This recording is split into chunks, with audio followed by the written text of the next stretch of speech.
Video ini merupakan tugas final pada mata kuliah pengetahuan dan keterampilan komputer. Saya adalah mahasiswa dari Universitas Tadulako, program studi sosiologi semester 2 dari kelas B. Assalamualaikum warahmatullahi wabarakatuh. Salam sejahtera untuk kita sekalian. Perkenalkan, nama saya Jane Indriani Boru, NIM B201-20109. Ya, pada video kali ini saya akan menjelaskan materi tentang sistem sosial Indonesia pada mata kuliah pengetahuan dan keterampilan komputer. Pengertian psikologi sosial. Psikologi sosial adalah salah satu cabang ilmu psikologi yang mempelajari tentang hubungan antara manusia dengan kelompoknya.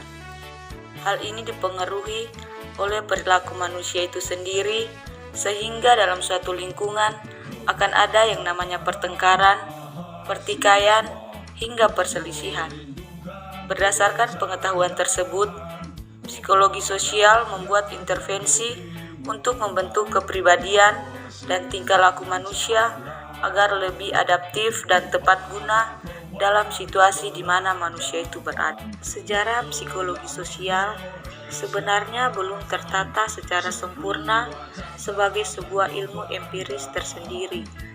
Namun, ia sudah ada sejak zaman Yunani kuno sebagai salah satu bagian dari kajian disiplin ilmu filsafat.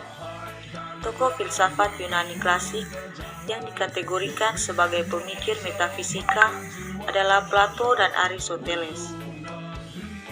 Kemudian, perkembangan lanjutan dari psikologi ini dapat ditemui pada pemikir filsuf Prancis, yakni Auguste Comte, yang hidup di abad ke-19 Masehi. Ia juga dipandang sebagai salah satu peletak dasar perkembangan psikologi sosial empiris yang lahir pada abad ke-20 Masehi. Konsep dasar psikologi sosial. Yang pertama, konsep emosi terhadap objek sosial. Pertama adalah konsep dasar ilmu psikologi sosial mengenai emosi terhadap objek sosial. Ini menunjukkan bahwa emosi dapat dipengaruhi lingkungan. Ketajaman emosi dan reaksi emosional dipengaruhi oleh faktor internal dan eksternal. Pengendalian respon emosi sangat penting dalam kehidupan sosial. Yang kedua, konsep perhatian. Selanjutnya adalah dalam konsep perhatian. Pada konsep ini, perhatian atau rasa peka terhadap apa yang terjadi di lingkungan sosial seseorang juga sangat mempengaruhi seorang individu terhadap hubungan sosialnya. Yang ketiga, konsep minat. Selain itu, minat atau daya tarik juga sangat berpengaruh dengan hubungan sosial antara individu satu dengan individu lain, serta kelompok yang berkaitan dengan proses interaksi dalam diri individu dan mungkin juga dipengaruhi oleh subjek dari luar. Yang keempat, konsep kecerdasan dalam menghadapi persoalan sosial.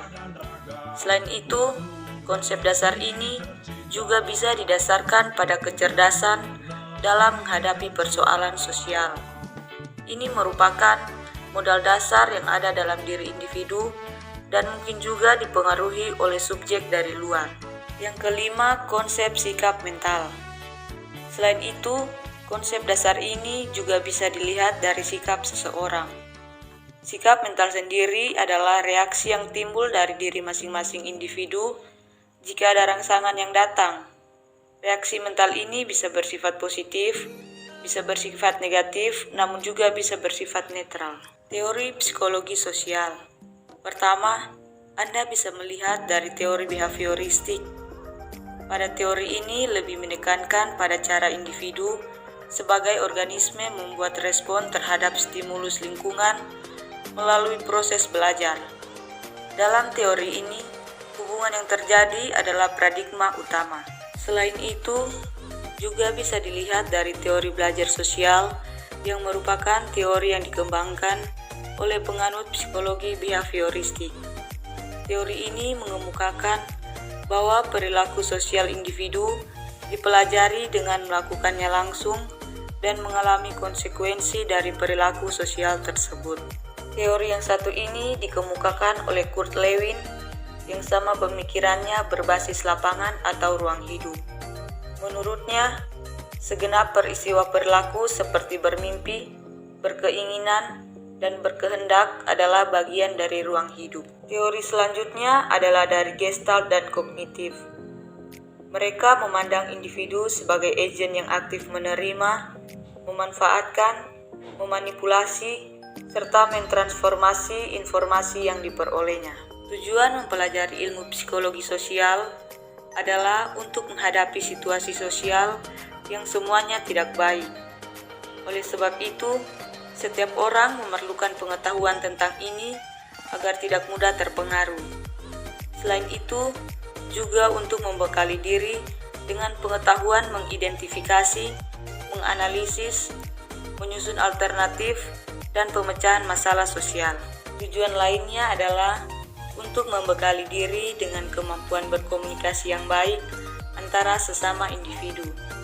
Lalu, juga untuk membekali diri dengan kesadaran akan kehidupan bersosial dan lingkungannya untuk merubah sikap dan perilaku sosial ke arah yang lebih baik. Terakhir, untuk memberikan kemampuan pengembangan pengetahuan dan ilmu sosial. Manfaat psikologi sosial untuk kehidupan bermasyarakat. Ada banyak manfaat yang bisa didapat dari mempelajari ilmu ini. Pertama, bisa memberikan gambaran kepada manusia tentang bagaimana menjalin hubungan yang ideal antara sesama manusia sebagai makhluk sosial. Selain itu, untuk mencegah terjadinya konflik di antara kehidupan manusia yang disebabkan ego setiap manusia. Terima kasih. Sekian materi yang dapat saya bawakan mengenai sistem sosial Indonesia pada kesempatan kali ini. Kiranya video ini dapat bermanfaat dan menambah wawasan bagi teman-teman sekalian.